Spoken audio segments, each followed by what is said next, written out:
Hey, ¿qué tal? Soy Hugo Amador, su anfitrión de Entre Rodajes, un podcast de cine realizado por Casa Ajena. Hoy nos acompaña Jorge García, cineasta tijuanense y fundador de producciones audiovisuales Hexagrama. Su trayectoria cruza el documental, la ficción y el video musical y el espectáculo en vivo, trabajando en áreas como dirección, fotografía, edición, iluminación, color y efectos visuales. Desde una visión independiente, Jorge ha explorado nuevas herramientas tecnológicas, el uso de software libre y proyectos comunitarios vinculados con la memoria, el territorio y las identidades de Baja California. Jorge, es un gusto tenerte aquí con nosotros Entre Rodajes. Muchas gracias, Hugo. Es un placer estar acá. Excelente. Jorge, pues mira, tienes una trayectoria de proyectos muy interesantes. Cuéntanos cómo es que entras tú o que entra el mundo del audiovisual en tu vida. Pues a lo mejor entre toda la introducción que diste lo mencionaste, no me acuerdo, pero yo nací en una casa de músicos. Mi mamá era cantante, bueno, es cantante todavía. Mi papá es tecladista, mi hermano es guitarrista, mi primo es bajista. Todos tienen algo musical, ¿no? Y aparte mi padre es escritor. Entonces, en una de esas cosas alocadas que hizo, grabó un cortometraje independiente, sin saber nada, ¿no? Nomás porque quiso hacer algo. Y pues yo estaba bien morrillo ahí entre las grabaciones y de repente me metieron como actor en alguna cosa. Entonces ya estaba involucrado en medio de la producción independiente desde que estaba morrillo, ¿no? Y pues me interesó un montón. O sea, se me hacía ya como algo natural esto de vivir entre artistas, ¿no? Ok. Y por decirlo así, ¿tú te acuerdas como de algún momento en el que tú decidiste agarrar la cámara y hacer como tus primeras grabaciones? Yo creo que desde que tenía como unos 12 ya grababa así cositas que se me ocurrían con el celular o con alguna camarilla de esas handycams, ¿no? Y nomás las grababa para mí, realmente nunca como que las promocionaba ni nada. Era como, sí me gustaba mucho esta onda de ver imágenes y poner una imagen con otra y generar este discurso, ¿no? Y casi siempre fue visual. No me gustó mucho como que meter historias o... Antes era mucho como abstracto, como que me gusta esa lámpara que está ahí y la voy a juntar con esta mirada de alguien. Y ver esas dos cosas juntas pues te da una energía completamente distinta que ver las dos imágenes separadas, ¿no? Entonces de morrillo yo tenía ese gusto por armar cosas. Y no nada más visualmente, ¿no? Sino también me gusta mucho armar físicamente objetos, desarmar cosas. Creo que todo se relaciona de cierta manera con la producción, la creatividad, ¿no? Sí, no, desde luego. Y por decirlo así, dices que vienes de una familia de músicos. ¿Tú también tocas algún instrumento? Sí, yo toco la flauta transversal y soy vocalista en mi banda que se llama The New Residents. Por ahí andamos queriendo hacer un tour próximamente. Ya tenemos como unos 10 años tocando. Ok. Y hemos estado in and out, así de que nos tomamos unas vacaciones como de algunos meses y luego volvemos. Ahorita estamos más activos. Y entonces toco en esa banda. Empecé también como a aprender a tocar la batería y el bajo, pero no soy muy rítmico. O sea, entonces nunca pude mantener muy bien un beat, pero sí me gustaba darle acá a los tambores. Ok, digo, una cosa es mantener un beat y otra cosa es darle ritmo a algo, ¿no? Claro. En ese sentido, por decirlo así, ¿cómo te ha ayudado a ti la formación musical a lo mejor a la hora de componer pues algo pues audiovisual, ¿no? O viceversa. Creo que la música desarrolla en uno como la capacidad de escuchar al Ok. otro músico, ¿no? Y en mi banda, por ejemplo, tocamos mucho música improvisada. Entonces tenemos unas ciertas melodías, unas ideas musicales que yo te aviento a ti una frase y tú me respondes con otra frase similar o me retas con otra cosa nueva, ¿no? Entonces estar en el presente escuchando a tu músico, ese es un músculo que creo que ayuda un montón en el cine. O sea, la capacidad de ver algo y escuchar no nada más con los oídos, ¿no? También es como con los ojos. Estás escuchando eso visual que te quiere decir algo porque todo está comunicándote algo, ¿no? Claro. Entonces, escuchas con los oídos, con los ojos, escuchas con el corazón, escuchas con la piel, escuchas con las emociones. Y te dice algo tu actor, te dice algo tu camarógrafo, tu sonidista, el que pone las luces. te está queriendo decir algo, pero no es con palabras, ¿no? Es como tratando de interpretar que ese vato te quiere decir una cosa, tú lo vas a ver también.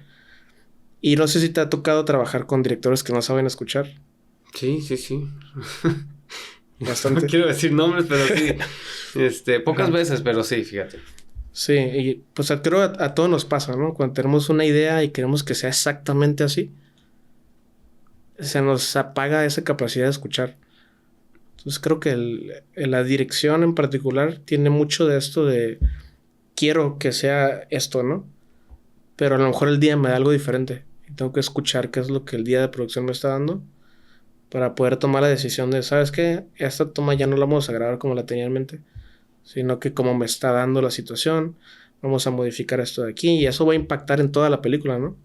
Ok. Y ese impacto es como ese escucha qué es lo que la película quiere hacer y no lo que tú tenías en mente hacer, ¿no? No digo que sea imposible, porque yo sé que hay mucha gente obsesiva que logra exactamente lo que tiene en la mente, ¿no? Stanley Kubrick es uno de mis directores favoritos y ese vato era súper obsesivo con que todo tiene que ser perfecto, ¿no? Sí, 47 tomas hasta... Sí, y luego si sale la puerta abierta así poquito, ciérrala más. O tiene que estar poquito abierta porque te va a contar algo abstracto. Pero yo no tengo ese nivel de detalle en la producción. Más bien, a mí termina mucho sorprendiéndome lo que veo grabado. Ok. Como que termina enseñándome a mí algo en vez de yo quiero contarles alguna cosa, ¿no? Que sí, siempre es, tengo una idea, tengo una semilla que tiene que ver a lo mejor con el tema de la película, con una pieza musical, con una frase, que esa semilla despunta en una producción que yo nunca me hubiera imaginado que quería grabar, ¿no? O que quería ser grabada, pues. Ok. Entonces, a lo mejor me fui muy lejos, no sé cuál era la No, pregunta. no, no, estuvo excelente. Pues básicamente era sobre el ritmo, ¿no? Que buscas a la hora de plantear o hacer un proyecto. Ándale, el ritmo y la escucha. Creo que Ajá, eso tiene que ver. Porque el día tiene un ritmo muy diferente al que tú traes, ¿no? claro. Y aparte, cada una de las personas del departamento de producción, de camarógrafos, de la persona que esté ahí dirigiendo el día de producción, todos tienen un ritmo diferente, ¿no? Entonces creo que también mucho del trabajo del director es ver todos esos ritmos y establecer cómo puedes hacer que se sincronicen. Ok, me gusta mucho cómo lo comunicas, que lo ves como una conversación. Se me hace Ujú. muy, muy poderoso eso. Digo, siento que de verdad traes como ideas muy interesantes, ¿no? Me gustaría hablar antes de que nos platicaras acerca de los proyectos que desarrollas y por qué esas narrativas te interesan o por qué las crees importantes. Me gustaría también saber un poquito acerca como de producciones audiovisuales Hexagrama. Es tu productora, ¿no? Sí. Sí, cuando la creaste, ¿qué buscabas que fuera? Tengo entendido que era como un mix, ¿no? Como de intenciones ahí, como que fuera un laboratorio creativo. eh, pues una forma también trabajar desde lo independiente, pero cuéntame tú, básicamente, o sea, de Ujú. verdad ahora, pues qué es, ¿no? Sí. Bueno, Hexagrama comenzó yo con mi padre. Siempre hemos colaborado juntos. Ok, Y él es escritor. Entonces él siempre ha tenido muchas historias bien interesantes que contar, ¿no? A mí me cuesta más escribir una historia y decir la trama va a correr desde aquí y luego va a pasar esta cosa y los arcos de los personajes, todo el show. Lo conozco técnicamente, pero no se me da tan fluido escribir toda una historia. Entonces creo que unimos fuerzas de cierta manera y yo le ayudé a contar sus historias en un formato cinematográfico.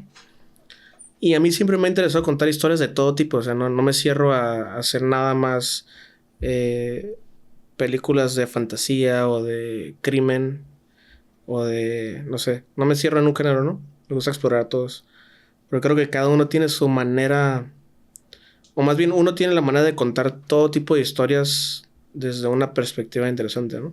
Y una película con la que empezamos, o más bien un mediometraje con el que empezamos, se llama Piedras Gordas, que es una historia que él había escrito como una novela. ok, Y entonces me dijo, oye, tengo esta historia, ¿qué tal si la convertimos en un guión? Y ya me pasó la historia y yo empecé a cambiarla a formato de guión, ¿no? Entonces ya muchas de las cosas que él contaba con palabras, en vez de ser 10 páginas, se convertían en una sola página de un guión, ¿no? porque estás contando muchas cosas visualmente o como con sonido. O hay cosas que tienes que obviar porque no va a dar la película para contar todo, ¿no? Entonces él a veces se agüitaba porque yo le cortaba partes que él decía, no, es que está bien perra esa parte. Y yo como, no, sí está muy buena la parte, pero no va a funcionar visualmente y no vas a poder contar todo eso dentro de un periodo de tiempo corto, ¿no? Pero después creo que sí nos enojábamos y discutíamos y lo que sea, pero ya después que hacíamos pruebas de video y cosas así, ya decía, ok, entiendo ya cómo va a fluir esta historia de una manera muy diferente a exclusivamente escribirlo verbalmente, ¿no? Claro. Por decirlo así, Piedras Gordas es uno de tus proyectos más premiados, ¿no? ¿Qué nos puedes contar acerca? Porque sé que antes de empezar a grabar esta plática, nos platicaste un poquito. Lo produjeron durante pandemia, ¿no? Y aparte de eso, también me contaste algo ahí de pantallas verdes. Uh-huh. ¿Qué me puedes contar acerca del proceso de este proyecto, lo que significó para ti, y lo que se quería, pues, plasmar? Piedras Gordas la grabamos en pandemia. La grabamos en ese... Bueno, estábamos escribiendo la historia durante los 2 meses anteriores a que empezara la pandemia, ¿no? Entonces ya tenemos un plan de rodaje. Ya tenemos como que van a ser 10 días de grabación. Se van a hacer en estos horarios. Y después pasó lo de que nos iban a dar 2 semanas de que no íbamos a poder salir. Entonces, bueno, tengo que empujar la producción 2 semanas después. Y entonces pasaron las 2 semanas y se siguió empujando y se siguió empujando. Entonces, cuando se extendió la pandemia empezamos a hacer pequeñas como grabaciones de que, ¿por qué no grabamos los close-ups de la escena del interrogatorio, por ejemplo, ¿no? Y bueno, fuimos distribuyendo, vamos a ver cuáles escenas podemos grabar con un solo actor, porque no tenemos permitido esto de juntar a varias personas, está peligroso ese show. Y entonces fuimos haciendo listas de tomas que se podían grabar con un solo actor en un solo espacio. Y después de eso fuimos expandiendo a ver qué más podemos grabar que funcionen como piezas para armar el rompecabezas que era Piedras Gordas, ¿no? Y en ese momento también estaba yo explorando la posibilidad de grabar ciertas tomas en pantalla verde. Ok. Y decir, bueno, no me gusta mucho lo que he visto de que la gente graba con pantalla verde porque se ve muy... No sé si se ve como falso y hay como pocas maneras de que se vea bien en un presupuesto bajo, ¿no? Si tienes mucho dinero y mucho presupuesto y las herramientas correctas, pues puedes hacer magia también con pantalla verde, ¿no? Entonces empecé a explorar y hacer muchas pruebas de video de ver dónde estaba el límite de lo que yo podía hacer con un presupuesto corto en pantalla verde. Y estuve investigando así muchas producciones independientes que se hacían con pantalla verde y funcionaban muy bien, como por ejemplo la película de 300. Ajá.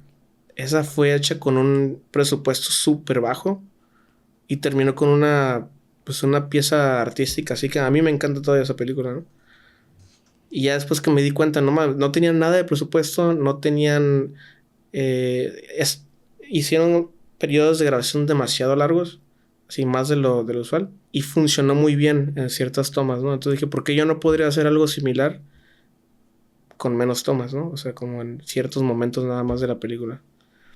Y así le fuimos haciendo. Invitábamos como que a un actor y le decíamos, ok, vas a decir esta frase. Y nomás imagínate que estás hablando con el vato y acaba de pasar todo esto. Le contábamos toda la historia hasta ese momento, ¿no? Y luego, bueno, vas a brincar ahora a 5 días antes, donde estás nomás con la mano así agarrando una pluma. Entonces estuvo muy raro la grabación porque para un actor yo me imagino que en su experiencia es como...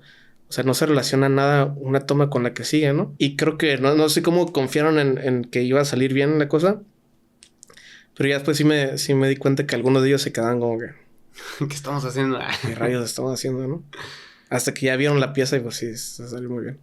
Órale. Digo, ahí lo importante es que tú lo dirigiste, ¿verdad? Sí. Que tú como director, pues tú traes la historia y tú sabes qué elemento es el que va, cuál es el que exactamente. Y creo que también tiene mucho que ver con que yo soy editor y el director de esa pieza, ¿no? Entonces yo sé exactamente cuáles tomas necesitamos. Y una vez que la tengo, es como ya, lo que sigue. Ok, y mira, antes de abordar también esos temas, porque me gustaría también tocar un poquito el tema de pues eso, ¿no? De que haces varias labores dentro de producción, postproducción. Trabajas con textos de Alberto García Satarain, que es tu papá, ¿no? Ujú. ¿Cuáles son los retos de traducir una idea literaria al lenguaje audiovisual? Porque ahorita me estabas diciendo, ¿no? Que pues hay muchas veces que en texto literario pues se lee de cierta forma, pero a la hora de traducirlo al audiovisual pues es otra, ¿no? Entonces, ¿cuáles serían esos retos de los que pues hablas? Y también, ¿cuáles son los retos de que este proyecto, pues, o que estos proyectos los desarrolles con algo escrito por tu papá? No sé si le aumente o no ahí al aspecto del reto. Bueno, lo primero que es cuáles son los retos de convertir esta pieza literaria en algo cinematográfico. Creo que no fue tanto reto porque mi padre ya escribe muy, muy visualmente. Ok. Pues hace descripciones muy largas de el contexto físico, el espacio, el clima, de cómo está ese lugar. Es casi como si ya copy-paste y es el establishing, ¿no? Donde describes toda la escena. Entonces creo que en ese sentido fue muy suave. Creo que el reto mayor fue cortar secuencias completas. Ok. Porque era como, si tú conoces el ritmo de una película, así como las piezas musicales, van a tener una estructura y la estructura puede ser inusual. Y está chido que esté inusual la estructura, ¿no? Pero siempre es importante que sí tenga un cierto ritmo. Hay películas que son muy lentas, hay películas que son casi 2 beats y duran 2 horas, ¿no? Hay películas que tienen un ritmo muy marcado, la comedia tiene un ritmo muy marcado. Entonces, si conoces que hay un ritmo en la película, para que sea efectivo ese ritmo y cuentes la historia como de una manera fiel a la historia, no puede ser el mismo ritmo que un libro, porque en un libro tú lo estás leyendo, tú estás interpretando un ritmo y tú vas a la velocidad que tú quieres ir, de cierta manera. Y lees una parte y ya voy a detenerme aquí y voy a seguir leyendo después, ¿no? Una película no te va a salir del cine y luego ver la siguiente parte después. Sí, cierto. Entonces tienes que encontrar la manera de que la atención no se pierda, ¿no? Hay gente que no le importa eso. Pero a mí sí me importa. O sea, hay mucha gente como hace películas de 5 horas, ¿no? Y ahí sí, pues no vas a ver todo. O bueno, hay gente que sí la ve completa. Pero yo las películas de 5 horas las veo como 2 horas en un rato y luego al rato vuelvo a ver la siguiente parte. Pero a mí nunca me ha gustado hacer películas así que duren lo que quieran durar. Siempre aunque es cierto que sí tengo una responsabilidad de hacer que el público sienta algo en este periodo de atención que cada vez se hace más corto en el mundo moderno, ¿no? Fíjate que se me hace muy interesante eso que dices, y más porque acaba de ser la gira ambulante, ¿no? Recientemente. Entonces hay muchas propuestas que, digo, yo fui a ver varias películas y había unas que me gustaron mucho, los ritmos se me hacían muy, pues eso, fáciles, ¿no? Digeribles, que te llevaban de punto A al Z de cierta forma, navegable, ¿no? Digo, llegaba al final y ya es como, órale, ok, como que hasta el final encontrabas el porqué o la razón o tú mismo se la hacías, ¿no? Pero se me hace curioso porque también acabamos de ver, ir a una plática donde estuvo, David Pablos.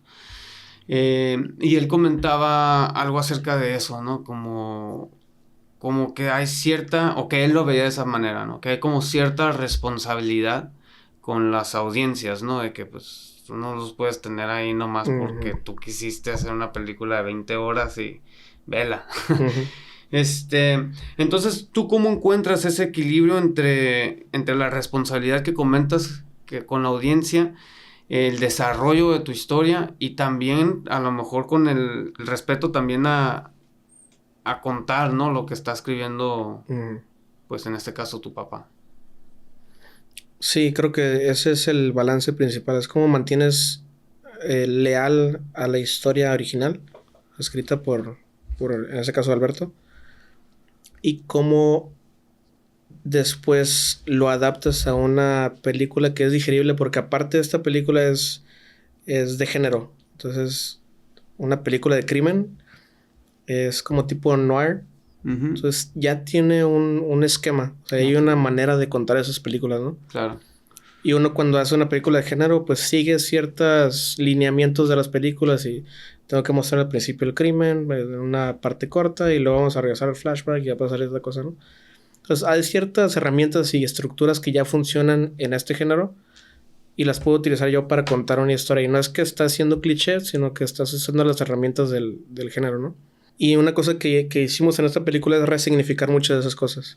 Ok. Por ejemplo, en el noir hay mucho esto oscuro y muchas cosas pasan de noche y hay como un cierto contraste muy fuerte. Y en este caso al revés, fue muy high key, la iluminación era muy brillante. Entonces es algo inusual que lo tomamos como un reto también. Ujú. Como decir, ¿cómo podemos contar una película de género rompiendo las reglas más importantes, ¿no? Del mismo género. Del mismo género, sí.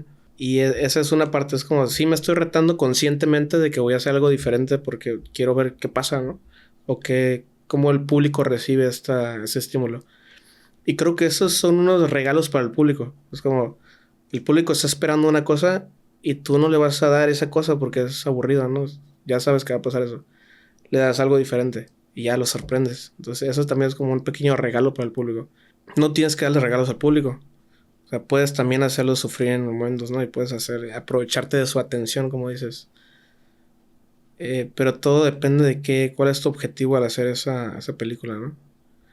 Y creo que en este caso era una película de género que contaba una historia interesante y que te picabas, la atención estaba ahí, ¿no? Toca temas fuertes también. Entonces había también una responsabilidad ahí social de decir cómo contamos esta parte real de la sociedad en la que vivimos, pero todavía haciéndolo en género, pues es Ujú. una película de crimen que no necesariamente es un sentimiento pesado en el público, ¿no? No es un documental. Y creo que navegar esas cosas está interesante porque tienes que tomar muchas decisiones que después terminas viéndolas en pantalla y dices, oh, sí funcionó. O, eso no funcionó. Y la otra cosa es la responsabilidad con el público que tienes. Creo que sí es importante. No es como esencial darle al público lo que quieren y tampoco que se sientan cómodos todo el tiempo, ¿no? Pero creo que sí hay que pensar en, ¿quieres que la comunicación sea efectiva con tu público? Tienes que entenderlo, ¿no? Tienes que saber cómo la gente funciona en su atención. Tienes que saber cómo impacta cada frase y socialmente cómo ellos están en contacto con esos temas. Entonces, si quieres que sea efectiva la comunicación, tienes que usar ciertas herramientas o ciertos métodos para que sí llegue esa información y sí llegue el momento emocionante de la película y te impacte, ¿no? Claro. Pero también hay públicos. Entonces, si yo presentara en otro tipo de públicos, haría diferente la película, ¿no? Eso era para audiencias en general. Sí, sí, sí. Que de hecho, qué bueno que lo mencionas. Quiero hacer un hincapié ahí a que, no estoy peleado, ¿no? Con las propuestas ni las películas que trajo, de hecho, porque lo mencioné, ¿no? Ambulante, al contrario. Uh-huh. Varias de estas películas que te menciono, era algo muy gratificante lograr verlas todas. Por lo mismo, ¿no? Porque al final, te digo, está a lo mejor el mensaje como que lo puedes ver un poquito más claro, ¿no? O desarrollar como ciertas conversaciones alrededor de esos temas o hasta las formas en las que se presentan dichos temas, ¿no? Que hablando de eso, también algo que acompaña, parte de tus proyectos ha sido el uso de software libre. Más allá de lo accesible de los softwares libres, ¿lo ves también como parte de tu postura creativa? Yo creo que empezó siendo una necesidad, Ok. porque para las cosas que yo quería grabar, el software de la industria pues es súper caro, ¿no? Entonces yo no tenía el presupuesto para poder alcanzar ese budget. Y pude tomar dos decisiones, ¿no? Una, podía irme por algo más tradicional y contar lo que quería contar de una manera diferente. Porque siempre se puede contar, o sea, si no te necesitas que haya explosiones y trenes y lo que sea. Puedes contarlo desde otra perspectiva, ¿no? A lo mejor el sonido del tren, con luces, simulas una explosión. Pero ese es un camino y está chido también. Pero el camino que decidí tomar era qué tanto puedo alcanzar a lo que hace Hollywood con presupuesto bajo. Dónde está el límite y siempre traté de explorar ese límite a ver hasta dónde puedo llegar, ¿no? Entonces, como yo también soy muy adicto a aprender cosas, me metí a tutoriales de YouTube y a ver así cómo funciona esto y por qué, y entonces siempre estoy muy involucrado técnicamente en cada uno de los departamentos, ya sea cinematografía, siempre estoy viendo el equipo, cómo funcionan los sensores, cómo funciona todo ese show, ¿no? Entonces me involucro mucho así para conocerlo todo y ya después que se me olvide porque no quiero preocuparme por eso, ¿no? Entonces eso me pasó con el VFX. Diriges, haces fotografía, editas, también color y pues lo mencionas, ¿no? VFX. ¿Cómo cambia tu manera de entender una pieza audiovisual dependiendo de la etapa en la que estás? Sí, sufro de eso de que no puedo ponerle atención a una película, no me puedo soltar, no puedo entregarme una historia, ya no. Es una maldición, porque si estás criticándola, estás viendo la luz, yo lo hubiera hecho diferente. No soy el único, qué bueno. No, sí, no. Y sí es una maldición y es una bendición, ¿no? Porque aparte, si es una película aburrida o mal actuada, no importa porque estás viendo cosas técnicas, ¿no? Y aprendiendo de los errores de otros. Pero por eso sí, pero para ti, ¿cómo cambia tu manera de vivir o sea, una misma historia a través de los diferentes pues departamentos, ¿no? Ya te entendí. Sí, eso es completamente, es como si yo fuera 3 personas diferentes, Ajá. ¿no? Es que haz de cuenta que tú en dirección tienes un músculo muy diferente que en edición o en VFX, ¿no? En dirección es muy intuitivo para mí. Porque te digo, yo no soy como muy técnico en el sentido que Kubrick es técnico y que todo tiene que estar perfecto, ¿no? Para mí es muy intuitivo, es muy comunicación con el actor, no tanto con los otros departamentos porque ya tengo muy claro lo que se puede y lo que no se puede, ¿no? Pero es mucho estar en el momento presente y estar tomando decisiones que van a impactar de cierta manera la historia, ¿no? Ese músculo más social, más intuitivo, más de sentir el momento. No digo que me deje ir todo el tiempo, ¿no? Porque ya tienes un plan de rodaje y lo estás siguiendo de cierta manera. Pero hay momentos que tomas decisión de esas tomas no las vamos a grabar, vamos a hacerlo de esa otra manera. Porque está muy chida la luz aquí. O porque esto. Y también creo que tengo el privilegio de poder hacer eso porque soy editor de la mayoría de las piezas que hago. Entonces sé que algo puede funcionar o puede no funcionar. Y ese músculo es bien diferente a la edición, ¿no? La edición es como vamos a hacer el rompecabezas, vamos a desarmar y volver a armar el teléfono. Yo lo enfoco mucho a eso, ¿no? Como algo de armar y desarmar. Pues técnicamente eso es lo que es poner una toma junto con otra, ¿no? Y es bien satisfactorio eso para mí. O sea, como editor es lo más satisfactorio del mundo tener todo este material y estar armándolas, ver cómo se va a convertir en una pieza y tomar decisiones muy diferentes a las que yo tenía en mente y decir, ¿qué tal si pongo esto al revés? En vez de que empiece con el inicio, que empiece con el final. Y ver cómo todas esas posibles maneras de contar la historia impactan de una manera diferente cómo te sientes al ver esa pieza, ¿no? Esa versión. Okay. Ambos departamentos, la dirección y la edición, son igual de satisfactorios para mí. Okay. Pero desde un acercamiento bien diferente, ¿no? El de estar presente me hace sentir vivo cuando estás dirigiendo. Es como, a esto vine, ¿no? O sea, estar aquí conviviendo con personas que hacen cine y que les encanta hacer piezas cinematográficas como yo. Y estar produciendo, conseguir esa toma que quedó perfecta y que la luz se ve súper chida en esa toma. Son como esos también momentos así mágicos que dices, wow, todo se alineó para que esa toma saliera perfecta, ¿no? O para que ese actor diera esa performance tan emocional que hasta nos impactó en el set. Y se viven esos momentos donde sientes que el colectivo son como una sola unidad, ¿no? En el set. Y la otra es lo contrario, ¿no? Es como que tú estás solo en un cuarto oscuro armando cositas, pero estás viendo a través del lente ya lo que va a ver el público, ¿no? Y ese es satisfactorio de esa otra manera. Ok. Y por decirlo así, ¿cómo logras que tus producciones independientes se puedan llegar a ver, pues, como una producción, pues, de mucho, pues, que se vea como un presupuesto mayor? Yo creo que eso fue también... Siempre me estuve comparando con gente que está en otro nivel muy diferente a mí. O sea, y obviamente siempre fallaba, ¿no? O sea, como que nunca les voy a llegar a ellos según lo técnico, ¿no? Pero dije, ¿qué tanto me puedo acercar, no? Y fui dando pasos cada vez más hacia... Bueno, si no puedo hacer que sea una explosión simulada en 3D, voy a grabar una explosión pequeña y luego la voy a poner en cámara lenta y vamos a ver cómo se ve, ¿no? Entonces, diferentes métodos a los cuales llegas a que la imagen sea exactamente igual, porque desde el punto de vista técnico es algo muy sencillo, ¿no? Son píxeles de colores en la pantalla, en un rectángulo. Entonces, ¿cómo puedo hacer poner los píxeles chidos en esa pantalla, ¿no?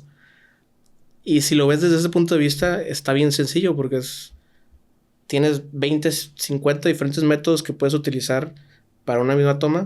Algunos cuestan muchísimo dinero, algunos no cuestan tanto. Y hay maneras de pensar afuera de la caja acerca de cómo hacer esas...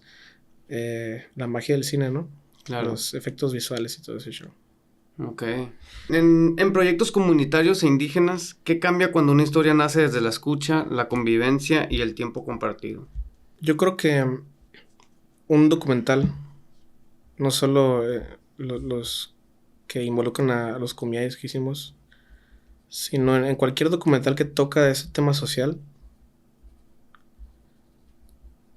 es ese mismo músculo que te decía para la producción. Pero en vez de que tú ya traigas un plan de rodaje, el plan de rodaje se va desarrollando en el momento, ¿no? Entonces, usualmente no tienes de que, vamos a empezar con el personaje 1 diciendo esta línea que va a impactar en el otro personaje y va a causar esto. Sino que dices, vamos a entrevistar a un personaje y a ver qué nos da. Y el siguiente día vamos a ya estar alimentados de esta información y a ver qué más podemos explorar, ¿no? Entonces es como crecer una rama que nos va a llevar a alguna parte, ¿no? Pero sigue siendo este músculo de escuchar el momento y escuchar al personaje o que ellos nos den la guía de para dónde podemos ir con esto. Ok. Cuando dices ellos es el sujeto, ¿no? El sujeto. Y por decirlo así, en ese sentido, ¿cómo decides dónde está el límite de qué mostrar, cómo lo vas cuidando y qué de plano no le corresponde captar al cineasta? Creo que sí es estar siempre listo para las oportunidades que nacen del día de grabación en el documental. ¿Qué mostrar y qué no mostrar? Pues vas a mostrar lo que te da el día. O sea, tú no esperabas que hubiera una huelga aquí en este día, pero tienes la cámara contigo y vas a tomarlo. O no esperabas que la entrevista se interrumpiera por unos racers que están pasando por la comunidad comiano, pero lo grabaste y lo vas a utilizar en edición porque está mostrando perfectamente lo que querías contar. Okay. Pero no lo tienes que contar con palabras porque lo estás viendo, ¿no? Y son momentos mágicos que tú dices, no me lo esperaba, pero me ayudó a contar la historia mejor. Entonces creo que uno no decide qué contar, sino que el día te va presentando con oportunidades de contar las cosas y tú o las aprovechas o se te pasan, ¿no? Y lo chafas cuando se te pasan. Y que, no estaba grabando, no sé. Ok, entonces básicamente para ti lo más importante en ese sentido es la preparación o el estar listo, vaya. El estar listo, sí. Okay. Estar escuchando y estar en el momento. Ok, y por eso sí, me imagino que eso te lo ha enseñado no nomás el hacer documental, ¿no? Sino que pues has desarrollado diferentes proyectos, ¿no? Videoclips, pues, documental. Trabajas mucho con diferentes creadores digitales, has trabajado muy de cerca con danza, música. ¿Qué te ha enseñado moverte entre todos estos distintos proyectos? Yo creo que todo tiene una lección que se puede aplicar a todas las otras ramas y departamentos del cine, ¿no? Y a las otras artes. Entonces, muchas cosas de la música se pueden aplicar a la edición. También muchas cosas de la música se pueden aplicar a la dirección. Y la idea es como desarrollar más que un entendimiento técnico de una cámara en específico o de una grabadora en específico. Desarrollar la capacidad de relacionar más bien conocimiento que te da alguna disciplina, algún arte y adaptarla a otro. Porque hay unos principios muy básicos de cómo funciona la música que siguen siendo los mismos principios de cómo funciona el cine y cómo funciona la edición. Por ejemplo, el ritmo, ¿no? Que estábamos hablando. Hay un ritmo, hay un ritmo y puedes tú también romper las reglas, pero no porque no sepas las reglas, sino porque decides, quiero tocar algo raro hoy, ¿no? O quiero tocar rock, pero le voy a meter un poquito de salsa. O cumbia, pero con electrónica. Y estoy rompiendo una regla conociendo cómo funcionan ambas cosas, ¿no? Y las voy a juntar. Lo mismo se puede hacer con el cine. O sea, tú puedes hacer un género, lo rompes como hicimos con Piedras Gordas, conscientemente, pero al mismo tiempo dejándote sorprender de qué es lo que te va a entregar, ¿no? Es lo mismo pasa con lo técnico. O sea, a mí me encanta también conocer todo acerca de las cámaras y cómo funciona el sensor. Entonces, las herramientas con las que grabas son las mismas herramientas con las que aprecias el cine, ¿no? O sea, el lente es lo mismo que el ojo, funciona exactamente igual, ¿no? O sea, tienes unos fotones que golpean y generan unos impulsos electrónicos y el cerebro las procesa y luego eso genera una cierta emoción en ti y bla, bla, ¿no? Y la emoción puede generar cine otra vez porque sentiste algo o viste algo en la vida real y quieres replicarlo otra vez. El lente es exactamente igual, recibe los fotones, el sensor, se convierte en algo electrónico que luego se formatea y entonces todo eso, esas herramientas con las que aprecias y con las que haces cine y con las que sientes cine, las estás entendiendo técnicamente y también las estás viviendo todo el tiempo, ¿no? Los dispositivos de grabación de sonido siguen siendo lo mismo también, es una cosa que vibra adentro como el tímpano y también se convierte en impulsos eléctricos y entonces somos una herramienta de apreciar y de hacer cine, ¿no? Ok. Y por decirlo así, digo, lo retomo otra vez a lo que, como lo habías expresado anteriormente, ¿no? Que es una conversación, un diálogo. Para ti, ¿cuál es la importancia de que proyectos hechos en Baja California sean pues, ducto, por así decirlo, o este canal para abrir diálogos, a nivel internacional? Baja California tiene un montón de talento. Hay un montón de gente que yo he conocido que me han enseñado muchas cosas técnicas, muchas cosas acerca de la producción cinematográfica. He conocido unos cineastas grandísimos y también videógrafos. Y me ha gustado mucho la comunidad que se genera. Así como me encanta trabajar con gente que está igual de apasionada por crear piezas documentales o piezas de ficción. Pero veo muy poco de eso proyectado internacionalmente. O sea, veo más como alguien viniendo a grabar en Baja California y presentando otra cosa, ¿no? Pero que no nace mucho de aquí hacia afuera. Recientemente sí hay más movimiento, ¿no? Pero yo siento que hay más talento del que se está exponiendo actualmente. Ok. Pero me refería más como por decirlo así, tu proyecto, que pues se grabó aquí en Baja California, que sí tuvo la oportunidad de salir y convertirse en ese medio. ¿Cuál crees tú que es la importancia de eso, no? ¿Cómo decirlo? Nunca me ha gustado mucho como que el protagonismo así de que, ganaste un premio y luego como que no... Siento que me va a hacer mal a mí como decir, es que gané un premio y luego vamos a presentar todo lo que hice y me reconocieron en tal parte, ¿no? Siento que eso como más bien como que me alimenta mi ego y no me deja expresarme bien, ¿no? Entonces nunca me ha gustado mucho los premios por eso, pero yo sé que es bien necesario para poder como mover tu obra, ¿no? Entonces de cierta manera como que tengo un amor-odio con los premios y con los reconocimientos, pero se me hizo... Yo no pude ir a la presentación, pero dos de mis actores sí fueron al San Diego Latino Film Festival, que se presentó allá en San Diego. Uh-huh. Y lo disfrutaron mucho. A mí se me hace bien chido ver a los actores. Creo que vivo más a través de los actores. Okay. Porque los veo a través del público de los actores, ¿no? Pero a través de los actores, cuando los miras ver la pieza terminada, sientes la emoción de que, hey, yo estaba ahí y ahora es algo así completamente distinto a lo que me imaginé, ¿no? En particular Piedras Gordas, porque hay una pantalla verde detrás de ellos. Y no todo lo que fue la película al final, ¿no? Sí, están en otro espacio del que estaban totalmente... Sí, se convierten como en niños así, viendo algo mágico. Jorge, también otra preguntita que tenemos por acá es ¿por qué el interés de seguir contando tus historias apegadas a la cultura Kumeyaay, baja californiana? ¿Cuál es o qué es la historia que estás tratando de contar o los elementos que estás tratando de salvar, rescatar, mostrar? Yo creo que como baja californianos no sabía el nivel de raíz que tenemos en los Kumeyaay hasta que los conocí por primera vez cuando grabamos Somos Perlas. Fue el primer documental que tuvimos la oportunidad de trabajar con Kumeyaay. Y en ese momento fue Aurora Mesa, que era una indígena Kumeyaay que la acusaron de vigiato y la encarcelaron. Pero tuve la oportunidad junto con el equipo de producción de convivir con ellos mucho tiempo, ¿no? Entonces son personas que tienen una presencia y una energía así muy, muy centrada.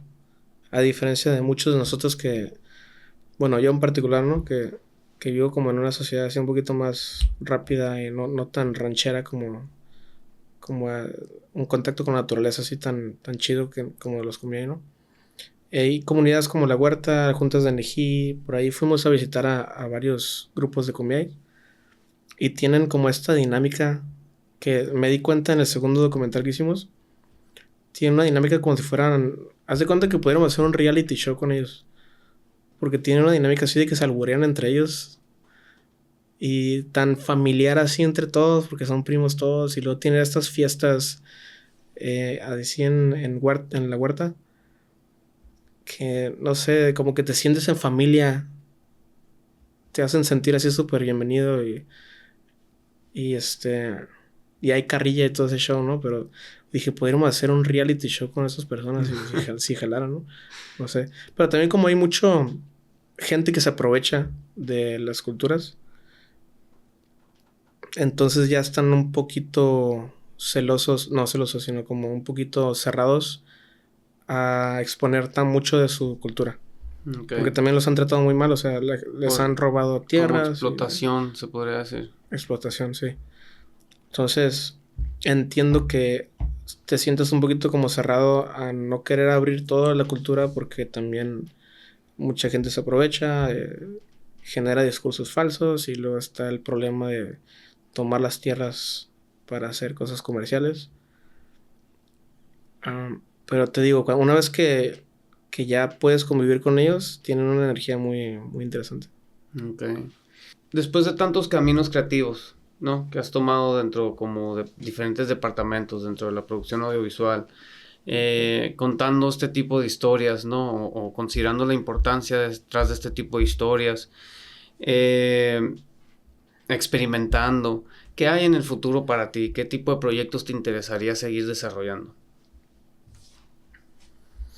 A mí siempre me gustó explorar las tecnologías para hacer cine, las que tenemos acceso, porque realmente ahorita pues todas las herramientas que la industria tiene, también los independientes las pueden tener. Hay alternativas gratuitas para casi todo, ¿no? Entonces me gusta mucho explorar diferentes maneras de crear efectos visuales. Siempre me ha gustado mucho involucrar eso en mis producciones. Entonces, hay algo acerca del AI que está interesante para dónde va. Creo que no está todavía en un momento listo para ser parte del cine tradicional. Porque la producción pues es muy diferente a generar imágenes, ¿no? Pero siento que hay algo que está haciendo simbiosis ya con el cine. Y no sé para dónde va, pero quisiera explorar cómo se puede involucrar ese uso de las herramientas de inteligencia artificial y generación de imágenes. No sé cómo, digo, o sea, porque ahorita es como muy difícil manejar este tema de los derechos de autor y las imágenes generadas que no sabes de dónde vienen exactamente, y el uso de la imagen de alguien sin que esté físicamente en el espacio, grabando enfrente de una cámara. Claro. Hay muchos temas como de franja, ¿no? Muchos límites que no sabes cómo explorarlos todavía, pero siento que pronto va a ser inevitable que hagamos un un escalón arriba para involucrarnos en ese mundo, ¿no? Okay. Entonces me gustaría estar como en esos primeros exploraciones. Sí. Porque mucha gente ya ha hecho películas allá. Uh-huh. Pero pues, te Sí, digo, acaba de salir, creo, me estaban comentando, ¿no? Que para un documental, digo, como para un festival de cine, en el festival de Tribeca acaban de agarrar una película hecha totalmente con AI. Entonces sí, no, definitivo, yo también creo que es una herramienta, ¿no? Como todo en su momento, todo lo nuevo por lo general causa impresiones pues mezcladas, ¿no? Entre lo positivo y lo negativo, pero a final de cuentas yo creo que va a ser una herramienta que pues, como todas las demás que han estado surgiendo en los últimos años, ¿no? Están cerrando ese gap entre, como comentas, ¿no? Entre producciones muy, muy grandes a producción a nivel personal, cada vez es más corto, ¿no? Sí. Y lo malo con eso es que perderías toda la primera parte de disfrutar un día de grabación, ¿no? Sí, todos los que... elementos humanos, ¿no? Que es hacer cine. Sí. Ahorita, pues, sí. Pero también tú lo mencionabas, ¿no? Hay de producción a producciones, hay producciones que te van a exigir ese elemento humano. Nada más el simple hecho de crear, nosotros como humanos siempre va a tener un toque especial, ¿no? Así sea nada más la historia de cómo se lograron hacer las cosas. Yo siento que sigue siendo un elemento muy, muy importante dentro del cine y eso pues es algo que jamás lo va a reemplazar la inteligencia artificial. Y al rato una producción de 20 robots todos haciendo todo, ¿no? Jorge, pues esas fueron todas nuestras preguntas. Quisiera saber, nada más ya para darle un cierre, si nos podrías regalar unas palabras de aliento a las personas que están creando cine el día de hoy. Yo creo que más que nada le hablo a cineastas independientes. Okay. Porque es lo que yo me considero, ¿no? Okay. No hay ningún límite. O sea, no hay límites de lo que piensas que puedes o no hacer. Ese es el límite más bien, ¿no? Lo que piensas que puedes hacer. O sea, si tú te imaginas algo así en tu mente, lo puedes ya proyectar en imagen de alguna u otra manera. Y la otra es que lo que importa es la emoción. Okay. No tanto lo visual. Yo estoy enamorado de lo visual y lo técnico. Pero eso es lo menos importante para contar una historia. O sea, poder desarrollar emociones con lo que estás contando. Sí, conectar emocionalmente con tu público es la herramienta más fuerte. Excelente. Pues Jorge, muchísimas gracias. Con ustedes, Jorge García. Busquen sus proyectos, busquen Piedras Gordas y Somos Perlas. Y tienes otro también por ahí, ¿no? El día que el viento se detuvo, que esa sí fue grabada como 80% pantalla verde. Ok. Digo, para que la vean, puedan estudiar qué se hizo, cómo se hizo, generar conversaciones alrededor también de tus proyectos. Jorge, muchísimas gracias. A todos ustedes los invito a seguirnos en redes sociales, suscribirse al canal y nos estaremos viendo hasta la próxima.